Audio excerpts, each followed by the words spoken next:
Hello and welcome to Sophie & Co. Me, Sophie Shevardnadze. Now, a man of many titles, Jessie Ventura is a politician, actor, author, U.S. Navy veteran, and a former professional wrestler. And now he wants to be president. And he's our guest today. Jessie Ventura does not associate himself with either side of the political establishment. He won the seat of 38th Governor of Minnesota as an independent candidate. He believes the same luck will push him to the top of American politics. As he decides to run for the presidency in 2016, what makes him believe he will win? Jessie Ventura, is he delusional or a fighter? Hello, Jessie. Nice to have you on the show today. Now, you want to run for presidency in 2016. Realistically, do you think you can win?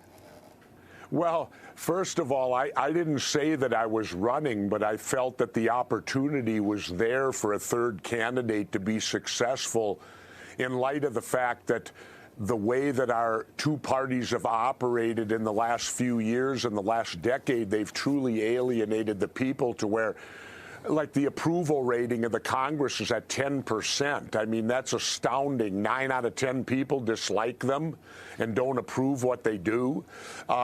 So I just stated that in the situation of a third candidate, you always want it in a year where there's not an incumbent, and 2016 would provide that year. There'd be no incumbent, and that's where you'd have the most success at being successful. And I stated that if I did run, I would run under one premise, and I believe I could win on this alone in light of the way things are today in the United States. I would run and give the American people the opportunity to make history and to elect the first president since George Washington who does not belong to a political party. Imagine that. We've had only one president who isn't attached to what I refer to the political gangs. And I believe the public sentiment today that a candidate could literally win on that alone, because people are so sick and tired of the way that these two parties have governed and the way that they've ran our government into the ground and what we stand for today. So not belonging to either of the main parties or gangs, as you call them, is clearly a major handicap for people, because who will give you the money to finance your campaign, for instance? Would you be able to raise money if you weren't Republican or Democrat? Well, that's the difficult thing, because they've created a system that's based completely on the concept of bribery. Now, if you do that in the private sector, you go to jail if you bribe someone.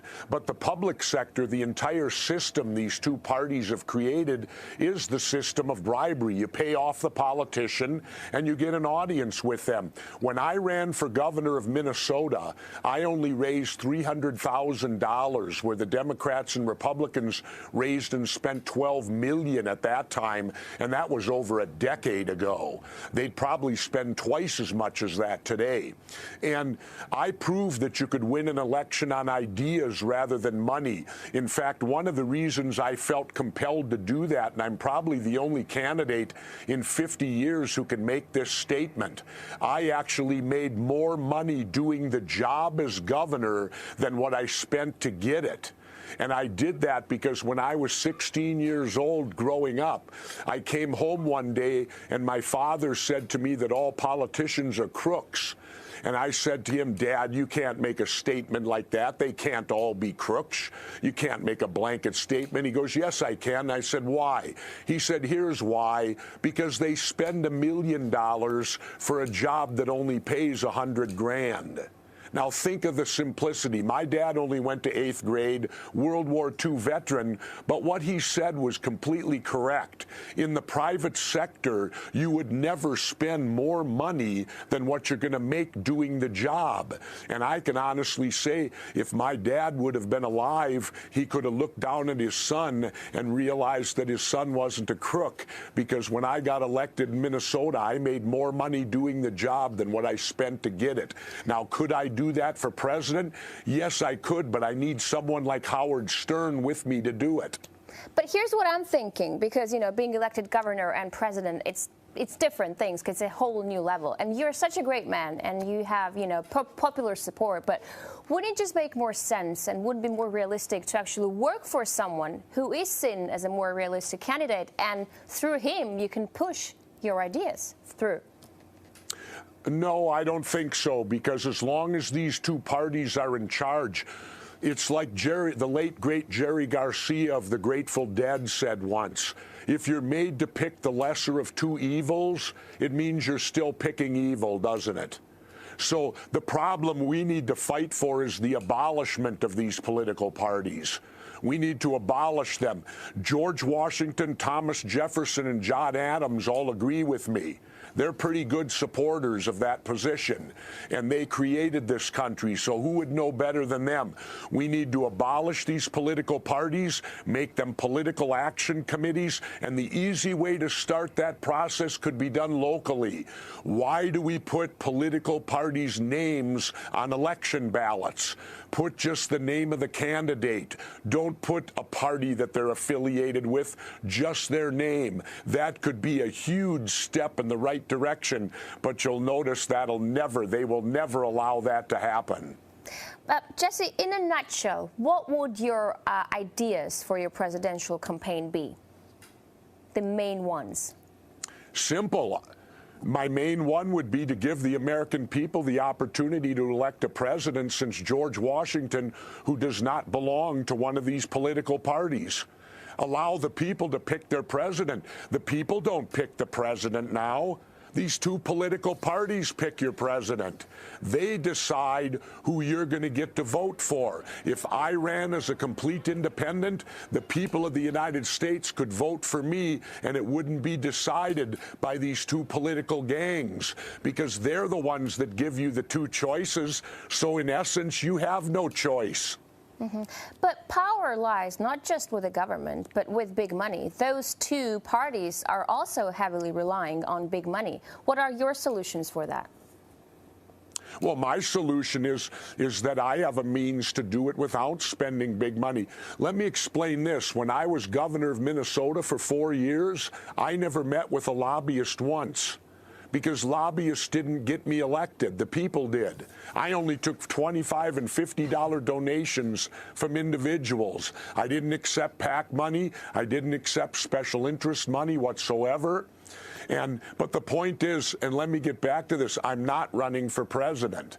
I never said that I was. I simply said 2016 would be the most opportune time to do it. I'm selling books now, I'm writing, I'm doing a lot of other things. I'm just simply commenting that it would be the time to do it would be 2016. I'm also stating that how I could do it and be different from what the status quo is, and I believe I could win. But just to be clear, are you going to run or not? Or you haven't made up your mind yet?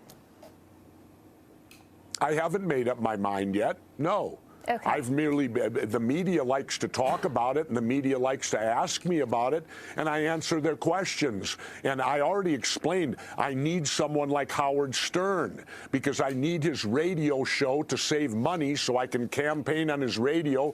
It's not governed by the FCC, which when I ran for governor, they made me go unemployed for 6 months because they took me off the air. With Stern, I wouldn't have to come off the air. I could be on the air every day and get my message out. Plus, he has the ability to raise the money without selling my respect and my soul out to special interests. That is the point. I have to do it my way. I have to do it to keep my integrity if I'm going to do it. So it has to be done with unorthodox methods and not the status quo. When Jesse Ventura runs, if he does, it is not, you won't see a status quo made in the can campaign, because that isn't how you win. And I've already proved I've won twice. Mm-hmm. I know how to win. Now, you have spoken to a lot of media, including the mainstream at this point. What are your feelings? Do you feel like everyone is open to what you have to say about running for president, you and Howard being running mates? No, they take it as a joke, naturally, and they always try to marginalize you any way that they can, just like the current book tour that I've been on is a book about the Kennedy assassination, and I can't get on NBC, ABC, CBS, Fox News, or MSNBC, and I assume it's because of the content of the book. I'm not going along with the fact that Lee Harvey Oswald killed John Kennedy. I don't believe it.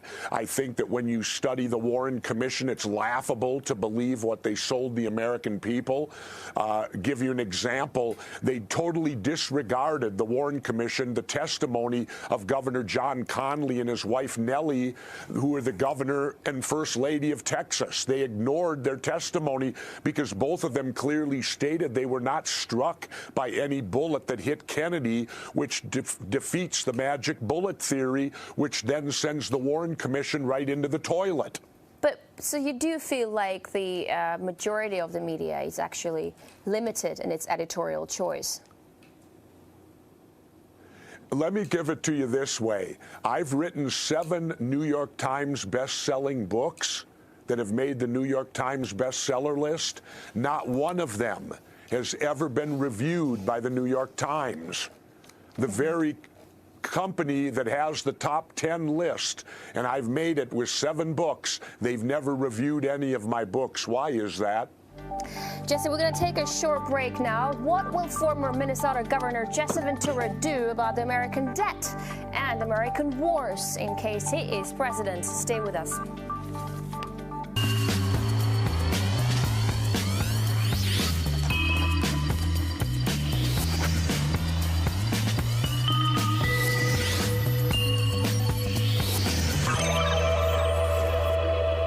Welcome back to the show. We're talking to Jessie Ventura, former governor of Minnesota and a possible future independent presidential candidate.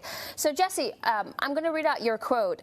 Revolutions don't have to be violent. Again, that's what you've said. Which revolutions have inspired you that weren't violent, actually? Do you know a revolution that has actually worked?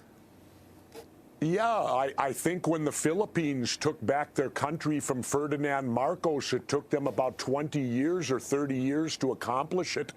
But I believe Marcos was taken out of power with no violence.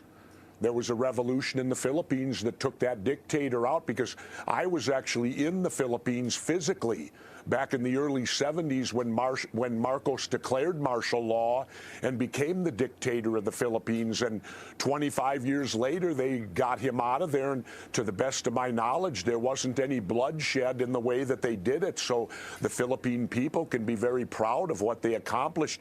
You can have revolutions without bloodshed, especially here in the United States of America. Is this what you want? You want a revolution in America? Yes, absolutely. And I do not want a government run by the America? Democrats and Republicans. What's that?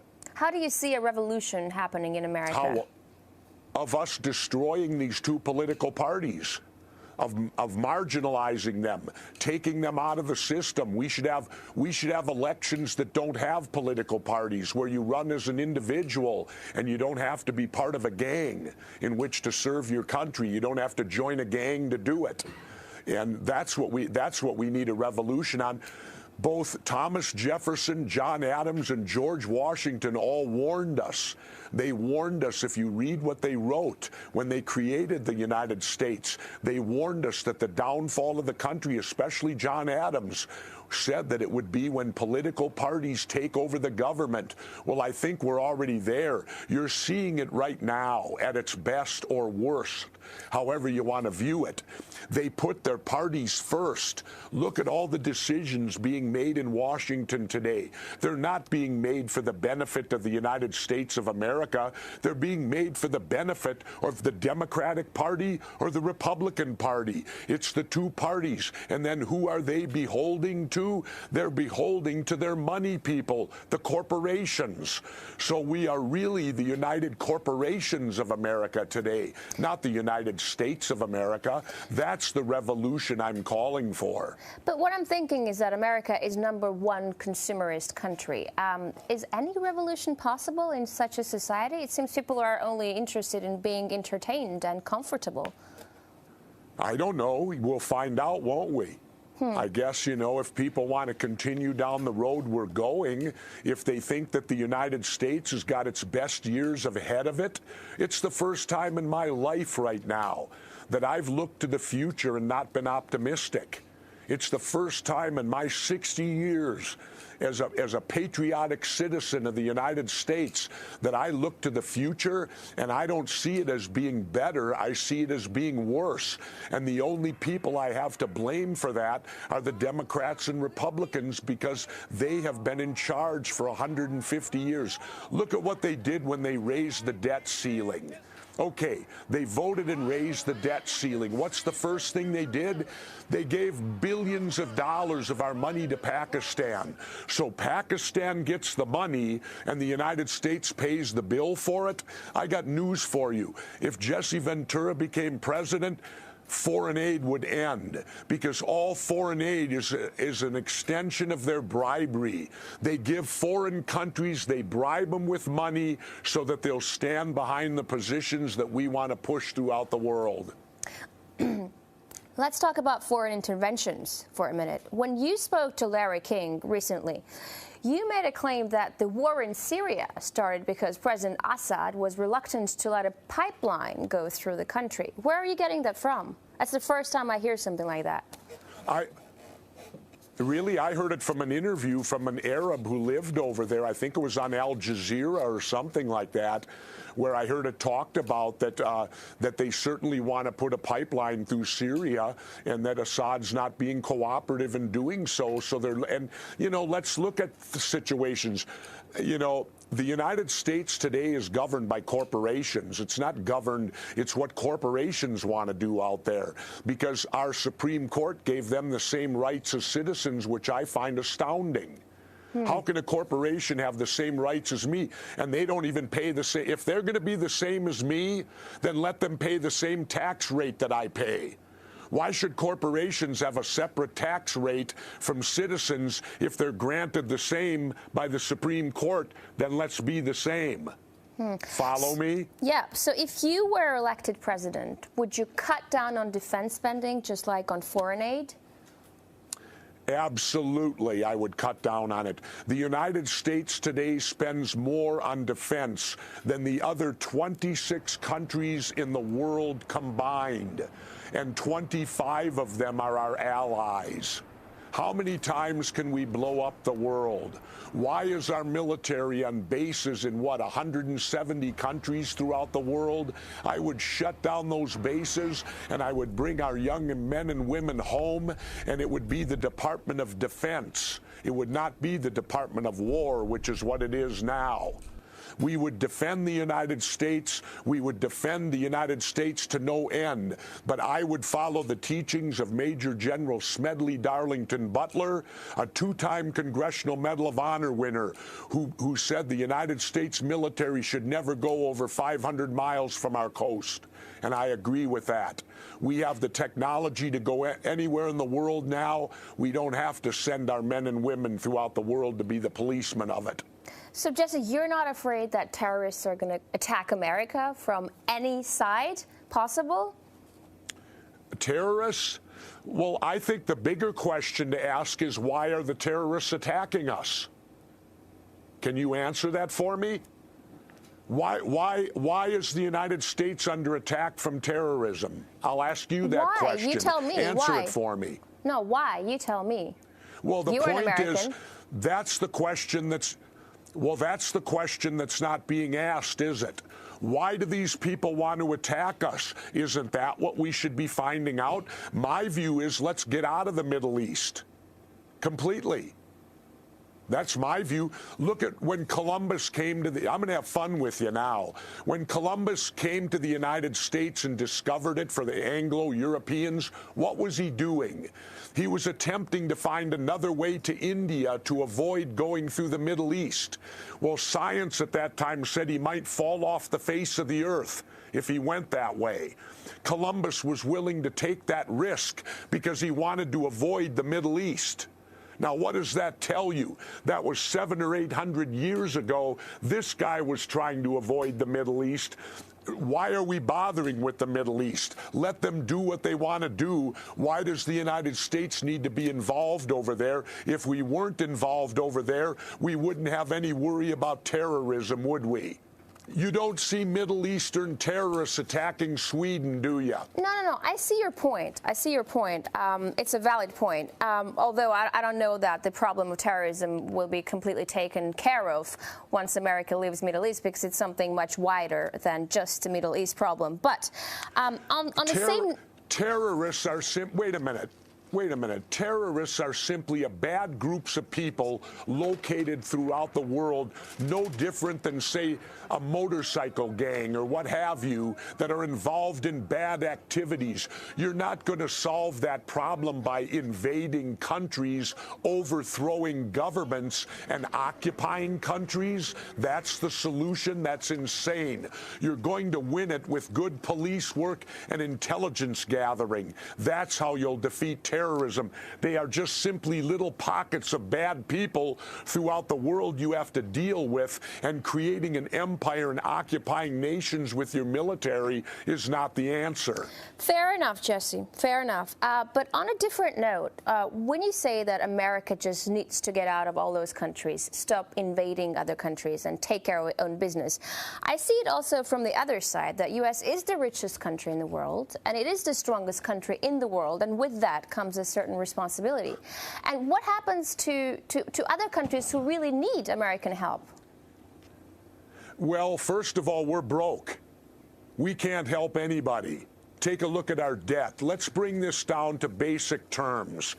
If you as a family are losing your house due to foreclosure, you're 3 car payments behind, and your Uncle Bob calls and wants $500, are you going to give it to him? No. We are broke. We are so far in debt. A baby born today in the United States, when it takes its first breath of air, is $50,000 in debt. In debt. Is that ringing home? We have no money to give anyone. How can you call us the richest country in the world when we're trillions and trillions of dollars in debt? How can you make a statement like that? But what is your solution to get America out of debt? Because it is a catastrophic problem. How do you get it under control? You're not answering my... Excuse me, you're not answering my question, are you? I'm just playing devil's advocate here, because how do we give out...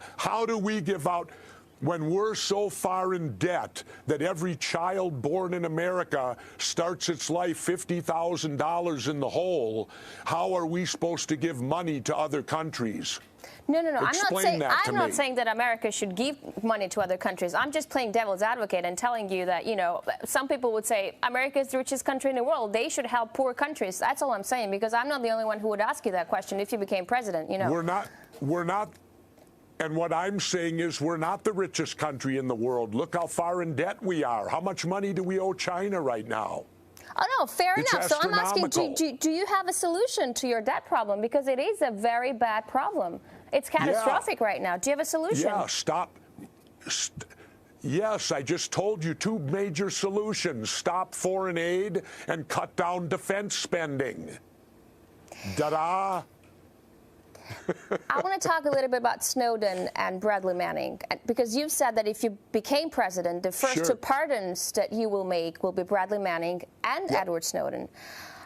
Everyone whistleblowing on government wrongdoing is a hero, that's what you said. But would you feel different if it was your government being undermined? No, because it's not my government being undermined, it's my government breaking the law. My government was breaking the law, and Mr. Snowden brought that to public attention. Now, my government should be punished for breaking the law, not Mr. Snowden. He's the one that showed the people that the government was violating their 4th Amendment rights, that the government was spying on them, and the government was lying to them when they were saying that they weren't doing it. How much more clear can you be on that? Whistleblowers who blow the whistle on government law breaking, and the government needs to uphold their own laws, and they need to live under the laws that they make us live under. After all, they are us. Here's the problem. We've lost sight of the fact that we're the boss. The government works for us. They've somehow, through osmosis, reversed that and made the people feel that somehow they lord over us and we work for them.